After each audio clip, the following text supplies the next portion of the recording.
ever feel like you'd really like to spend more time making art, but you just can't fit it in? Your life is way too busy or way too full? I've felt that way too. And I have worked out ways that you can actually fit in making more art easily. Hi, I'm Wendy, and I've been an artist for a lot of years. So I figured out ways to fit making art in around all the other things that I'm committed to do, and I'm going to show you how. All right, here's how this works. I'm going to be painting this wedding cake, and I'm just going to use it as an example.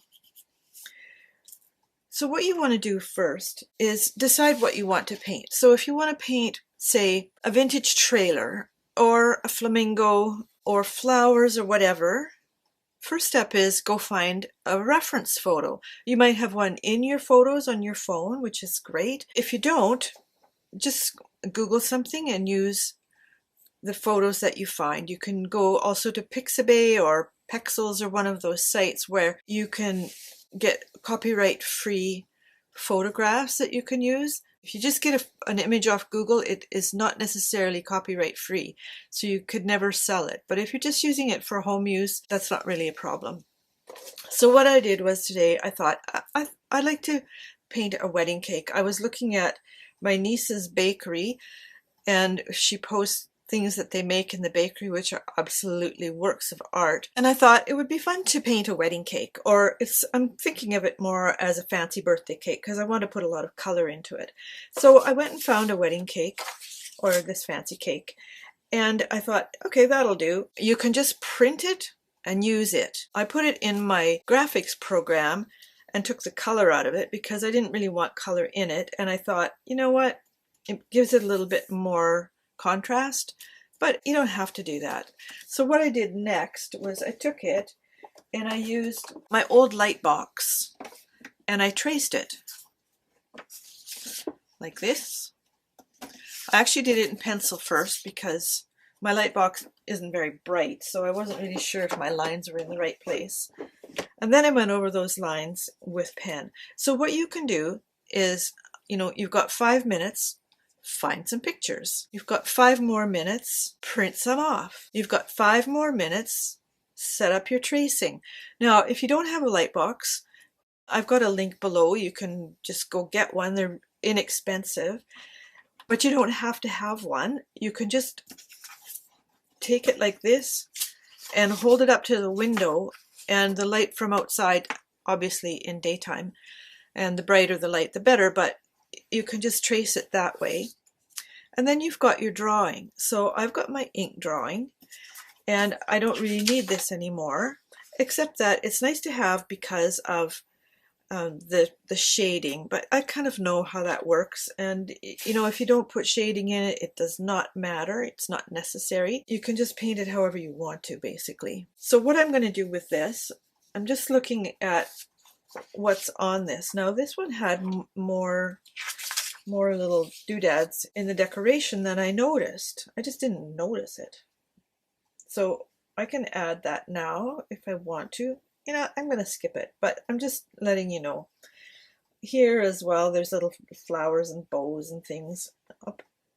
I'll put some of those on just for fun.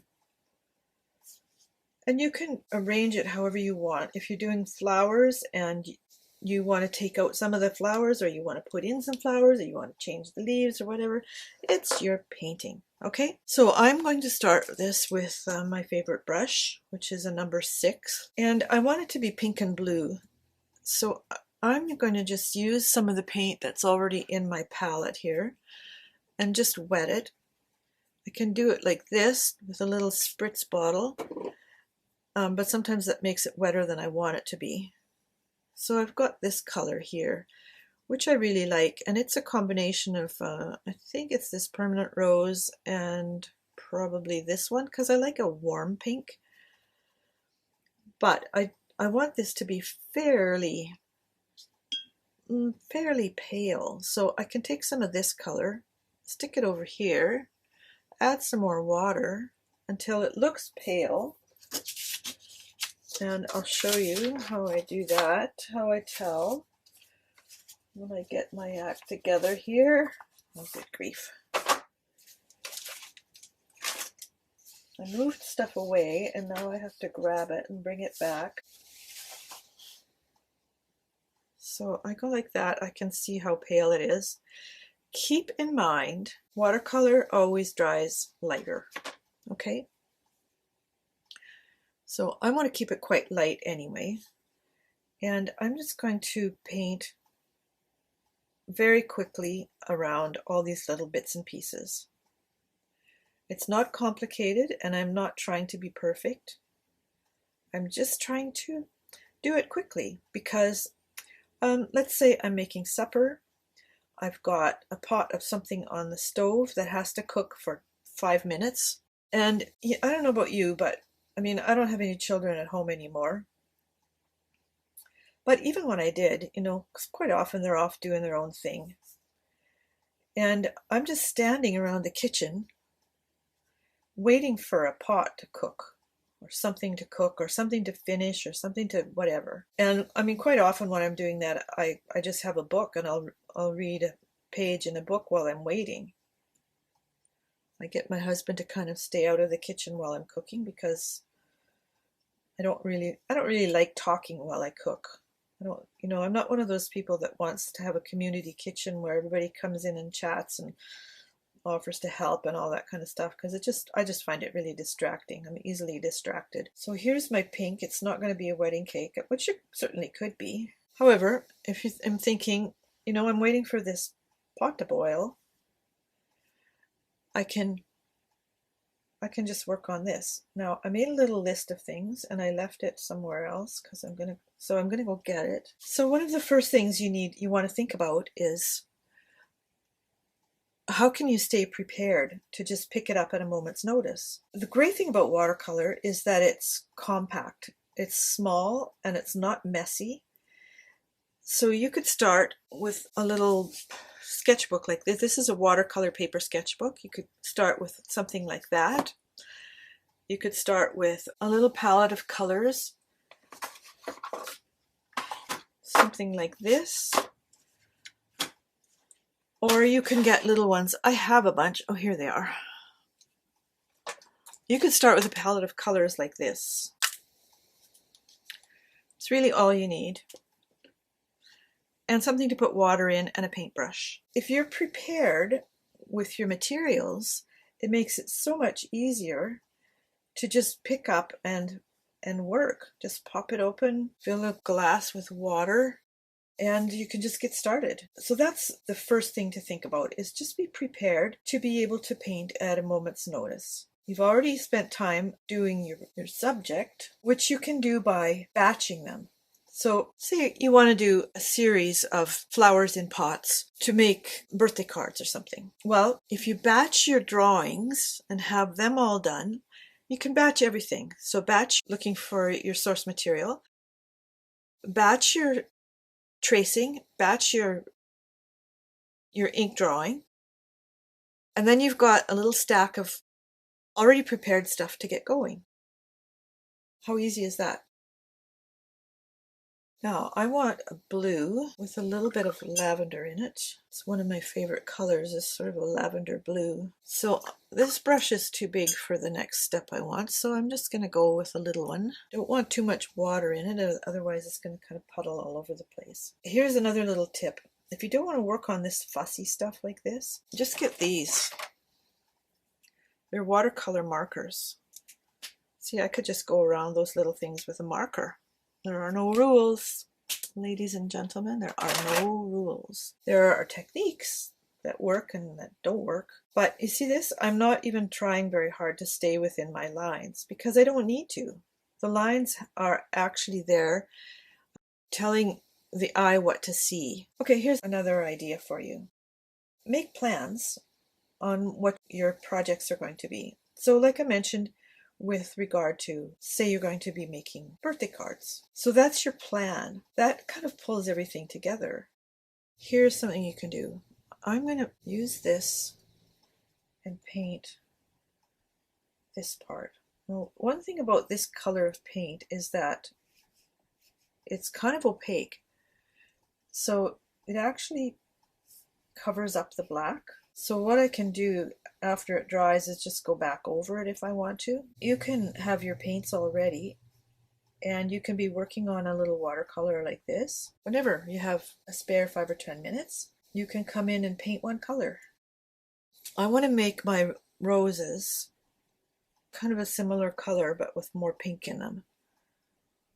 So I'm going to just mix some of this. So it's kind of a creamy pink now. I'm not coloring the whole thing in because I'm going to come back around with something else later. So I hope this is all making sense to you. I'm talking about now fit in what I'm calling spot painting. You have a tiny spot in your day and you just want to sit down and relax for a few minutes and you want to work on that little thing. The thing is, doing it this way where you're kind of constantly working on something really helps you to accomplish a lot because it keeps it fresh in your mind. If you put it away and don't get back to it for 2 or 3 weeks, you've just lost all the motivation. And therefore, you'll probably just toss it. Just go, well, here I am. I've blown it again. I must be terrible at this, blah, blah, blah. None of that is true, by the way. It's just about planning. So here I am making this pretty little painting. So you can easily be ready to paint all the time. It's kind of like carrying your phone with you so that you can take pictures or so you can text somebody at the drop of a hat. You're just always prepared, right? So if you're always prepared with your artwork, then anytime a moment arrives, like you're sitting on a bus or you're sitting in a doctor's office, but you've got your sketchbook with you and maybe you just throw in a few of these kind of things, then you can just start making art right then and there. There, I think that's really nice. Okay, I feel like it needs something else though. I feel like it's a little bit plainer than it could be. So what should I do? I'm going to take this same color and I'm going to just put some little dots around the bottom here like this. They are not going to be anything special as far as shape or whatever, but you know how cakes usually get decorated with a little trim around the bottom? I actually learned to decorate cakes when I was in high school. Some lady came to our town and presented a cake decorating class, and my mom came home from town. Town, by the way, was like 50 people.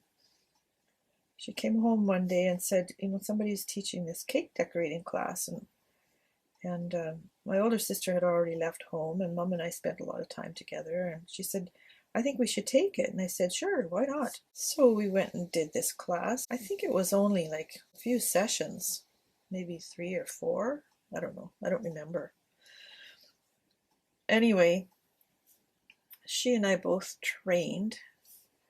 My mom was a very efficient person, and she had no fear about trying anything new. And so we learned cake decorating, and I decorated my own wedding cake. So this is what you can do. You can like look at your stuff and go, does it need anything? Just gonna put some little flowers here. I think that looks kind of cute.